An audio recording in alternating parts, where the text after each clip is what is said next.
Por grande parte da história humana, o tema do vídeo de hoje não tinha nome. Só havia pessoas movendo-se de forma estranha, gritando descontroladamente ou dizendo palavras que nunca pretenderam dizer. Seus corpos se moviam de repente, sem aviso, e agiam de maneiras que muitos atribuíam ao sobrenatural, fraqueza moral ou simplesmente comportamento deliberado. Tragicamente, muitas dessas pessoas enfrentaram ridicularização, medo e até punição, e até hoje muitas pessoas ainda passam por isso. No vídeo de hoje, vamos analisar a história da Síndrome de Tourette, o que ela é e como as percepções mudaram ao longo do tempo. Talvez seja útil começar com uma explicação sobre o que realmente é a Síndrome de Tourette. A Síndrome de Tourette é um transtorno do neurodesenvolvimento que envolve atividade anormal nos circuitos de controle motor do cérebro, especialmente nos gânglios da base e nos circuitos frontocorticais. A causa da Síndrome de Tourette não é totalmente compreendida, mas há indícios de componente genético, pois o risco aumenta se um dos pais tiver a síndrome. Sabe-se que certas substâncias químicas no cérebro que transmitem impulsos nervosos, incluindo dopamina e serotonina, também podem desempenhar um papel na condição, mas a característica definidora é a presença de tiques. Um tique é um movimento ou vocalização repetitiva e súbita, que ocorre de forma involuntária. A maioria das pessoas com síndrome de Tourette sente um impulso interno poderoso e incontrolável imediatamente antes do tique acontecer. Realizar o tique alivia essa sensação, pelo menos temporariamente. Muitas pessoas descrevem esse impulso como semelhante à pressão que se acumula antes de espirrar ou coçar uma coceira. Ele pode ser resistido por um curto período, mas, eventualmente, o impulso se torna irresistível. Os tiques também podem ser atos simples, como piscar os olhos rapidamente, fazer caretas ou sacudir a cabeça. Eles tendem a ser breves e envolvem apenas um grupo muscular. Mas tiques motores mais complexos podem envolver movimentos coordenados que, para quem observa, parecem intencionais, mesmo sendo totalmente involuntários. Podem ser movimentos repentinos, de curvar ou torcer o corpo, gestos obscenos ou até mesmo se bater. Mas é claro que o sintoma mais conhecido da Síndrome de Tourette é o tique vocal. Tiques vocais simples incluem pigarrear, fungar ou fazer barulhos de estalo. E tiques mais complexos envolvem padrões de fala reconhecíveis, como repetir palavras ou frases, repetir o que outra pessoa disse ou mudar drasticamente a forma de falar, como aumentar o volume ou a velocidade da fala. Um dos sintomas mais conhecidos associados à Síndrome de Tourette é a coprolalia, que é o uso de linguagem obscena ou socialmente inadequada. Embora isso ocorra apenas em uma minoria dos casos, e a maioria das pessoas com Síndrome de Tourette nunca apresente esse sintoma. Esse sintoma, em particular, no entanto, ganhou notoriedade porque é altamente visível e muitas vezes bastante chocante de se observar. Pessoas com Síndrome de Tourette costumam tentar suprimir tiques em público, conseguindo às vezes por curtos períodos. Mas a supressão exige uma concentração intensa e muitas vezes resulta em um efeito rebote depois. Por exemplo, uma criança pode controlar um pouco os tiques na escola, mas depois eles aumentam ao chegar em casa.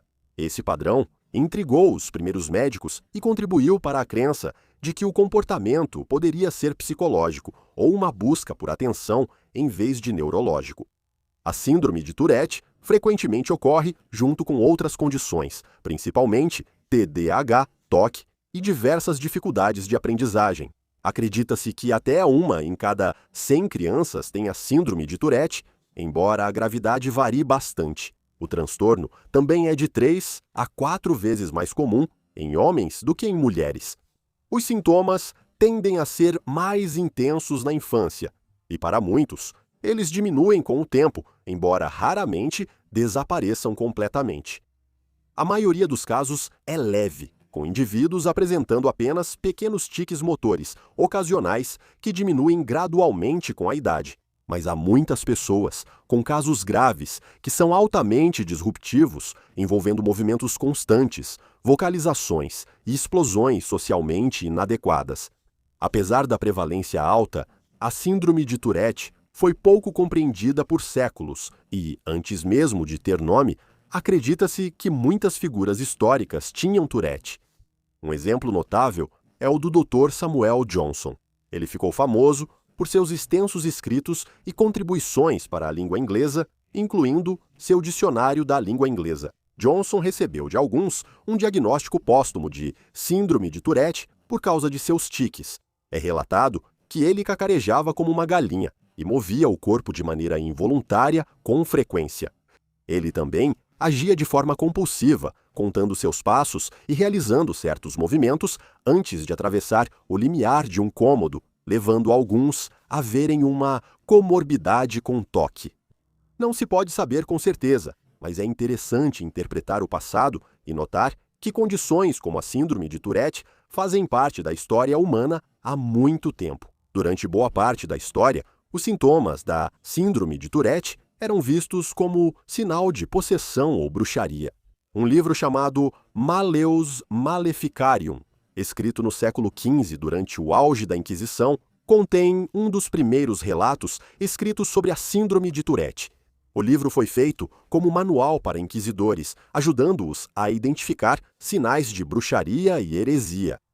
Um dos relatos no livro descreve um padre que parece apresentar tiques. Isso inclui movimentos anormais da língua e gritos involuntários ao se ajoelhar em oração. Esses sintomas eram vistos como prova da intervenção do diabo ou como se o padre estivesse sob os efeitos da bruxaria em vez de uma condição médica. Só no século XIX é que começaria a se formar a compreensão mais moderna da síndrome de Tourette.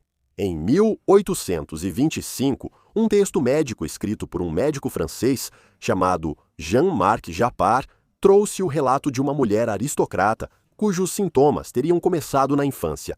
O nome dela era Ernestine e ela nasceu na nobreza francesa no final do século XVIII, mas desde jovem apresentava comportamentos que não condiziam com seu status.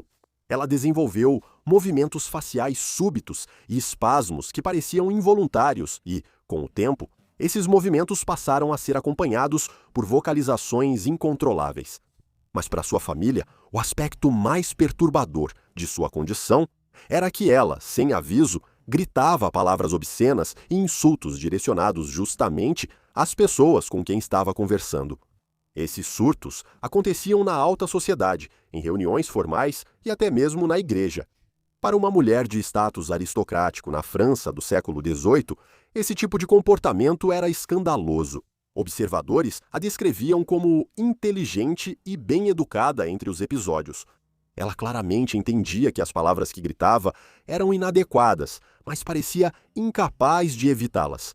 Quando Jean documentou o caso dela em 1825, ele descreveu um padrão que neurologistas modernos reconheceriam imediatamente como síndrome de Tourette. Mas na época, a comunidade médica não tinha uma estrutura para interpretar o distúrbio.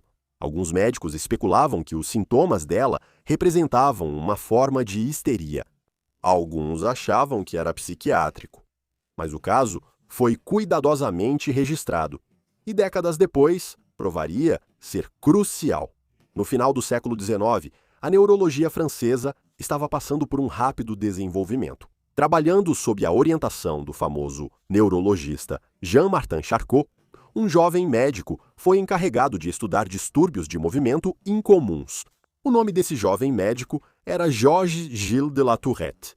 Em 1885, Tourette publicou seu artigo marcante, descrevendo 9 pacientes que compartilhavam um padrão distinto de sintomas, tiques motores, vocalizações, repetição compulsiva de palavras ou movimentos e fala repentina e socialmente inadequada.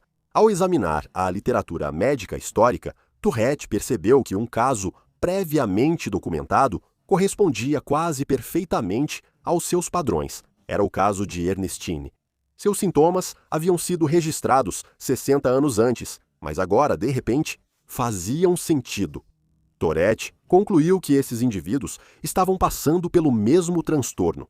Charcot, mais tarde, homenageou seu aluno, dando o nome dele à condição Síndrome de Tourette. Mesmo depois que a síndrome de Tourette foi formalmente descrita, a incompreensão persistiu por décadas e ainda persiste até hoje. No início do século XX, muitos psiquiatras acreditavam que o transtorno podia ter outra causa. Após a Primeira Guerra Mundial, um surto de encefalite deixou várias pessoas com tiques e sem controle do corpo. Alguns passaram a ver a síndrome de Tourette como dano cerebral. No entanto, na década de 1920, a neurologia e a psiquiatria começaram a se separar e muitos distúrbios envolvendo comportamento ou movimento foram reinterpretados sob a ótica da psicanálise. Nesse contexto, os sintomas da síndrome de Tourette não eram mais vistos apenas como neurológicos.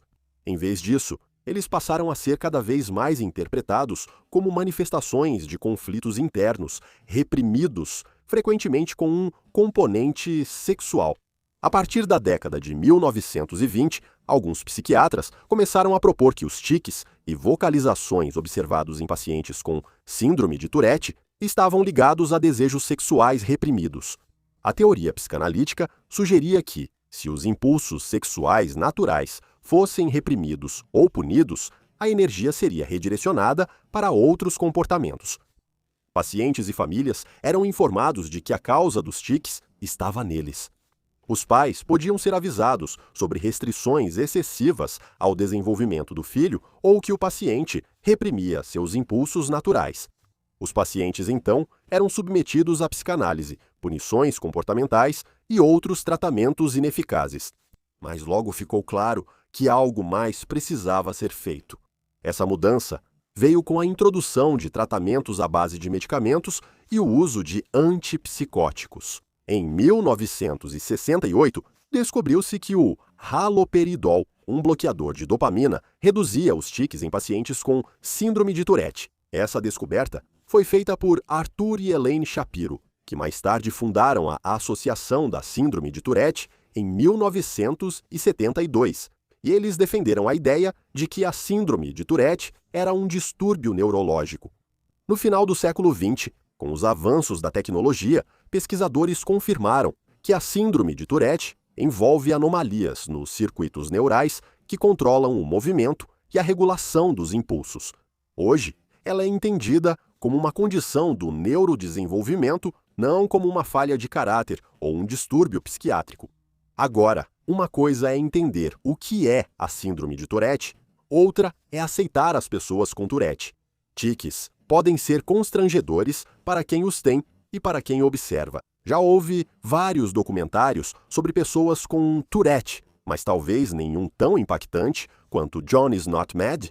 O documentário, de 1989, acompanhou a vida e as dificuldades do então jovem de 15 anos, John Davidson. Para muitos, foi a primeira vez que viram alguém com Tourette na TV, aumentando a conscientização sobre o transtorno para milhões. O uso de linguagem vulgar foi apresentado não como escolha ou busca de atenção, mas como um transtorno pouco aceito ou compreendido pela maioria. John seria tema de vários documentários e, em 2019, receberia um MBE por suas contribuições para aumentar a compreensão sobre a condição e por ajudar muitas pessoas a lidar com ela em todo o país. Um filme também foi feito sobre a vida dele, chamado I Swear. O ator principal desse filme ganhou um BAFTA e, presente nesse evento, estava John Davidson.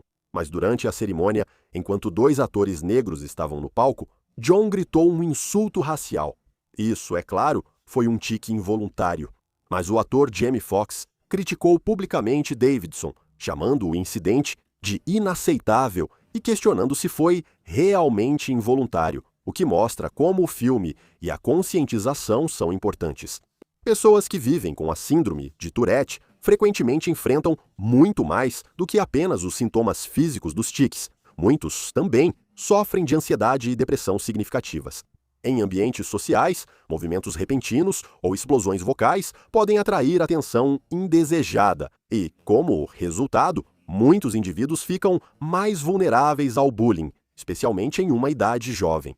Com o tempo, isso pode gerar uma forte sensação de não pertencimento, já que essas pessoas vivem em um mundo que muitas vezes não entende ou estigmatiza sua condição. dificultando a construção da autoconfiança.